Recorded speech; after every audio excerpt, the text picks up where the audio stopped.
Friends, ನಾವು ಈಗ ಎಣ್ಣೆ ಹೇಗೆ ಯೂಸ್ ಮಾಡಬೇಕು, ಇದು ನಮ್ಮ ಟ್ರ್ಯಾಕ್ಟ್ರು. ನಾನು Ravindra Patil, engineer, plus Arun Patil, software engineer, Bengaluru.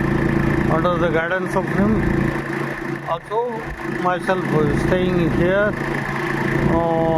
ನೋಡ್ತಾ ಇದ್ದೀವಿ ಹೆಂಗೆ ಮಾಡ್ತಾರೆ ಇವರು. ಇದು ಒಂದು ಕೃಷಿ ಹೊಂಡ. ಇದು ಕೃಷಿ ಹೊಂಡದಿಂದ ನಾವು ಸಾಕಷ್ಟು ಮಳೆಯಾಗಿದೆ, ಸಾಕಷ್ಟು ನೀರಿದೆ. ಈಗ ಅವರು ನೀರು ತುಂಬ್ತಾ ಇದ್ದಾರೆ ಅದರಲ್ಲಿ. ಸೊ ರಿಕ್ವೈರ್ಡ್ ಇದನ್ನು ಅವರು fertiliser. So this what I explained them, what we call it as foliar spray. Foliar spray is always morning 7 to 10 maximum, and then 4 to 6 is the maximum we have to apply. In between that ಎಲ್ಲ ಇನ್ಸ್ಟ್ರಕ್ಷನಲ್ಲಿ ಕೊಟ್ಟಿರ್ತಾರೆ. That is not effective unnecessarily.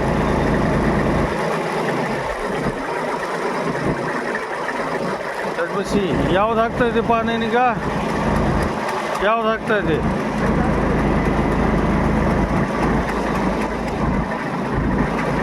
ಇದು ಗಮ್ಮ. ಇದು ಗಮ್ಮ ಅಂಟು 250 ml ಒಂದು ಟ್ಯಾಂಕರ್ಗೆ ಗಮ್ಮಿದ್ರೆ ಅದು ಎಲೆಗೆ ಸ್ಟಿಕ್ಕಾಗಿ ನಮ್ಮ foliar spray fertiliser ಇರುತ್ತಲ್ಲ ಅದ್ರ ಜೊತೆ ಎಲೆಗೆ ಕೂತ್ಬಿಡುತ್ತೆ. ಅದು ವೇಸ್ಟ್ ಆಗೋದಿಲ್ಲ. That gum utilising, that is called A sticker, gum sticker. C filling. ನೀ ಏನು ಮಾಡ್ತಾಯಿದ್ದೀಯೋ? ಏನು ಮಾಡ್ತಾಯಿದ್ದೀವಿ? ನೀರು ತುಂಬ್ತಾ ಇದ್ದೀವಿ. ಇದು ಟ್ಯಾಂಕರ್ ಪೂರ ತುಂಬಿದ ಮೇಲೆ ಏನು ಮಾಡ್ತೀವಿ? 500 ಲೀಟ್ರ್ ಇದು ಕೆಪಾಸಿಟಿ. 500 ಲೀಟ್ರ್ ಕೆಪಾಸಿಟಿ ಇದು. ಓಕೆ, ಅದ್ಯಾವುದು ನೀನು ಹಾಕ್ತಾ ಇರೋದು? That show me. ವೆಲ್ಜಾ.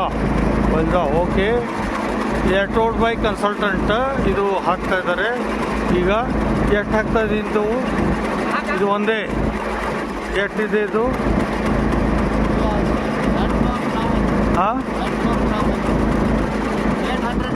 800 grams. So okay, pour it. ಇದು ನಮ್ಮ foliar spray during flowering stage. Let us see how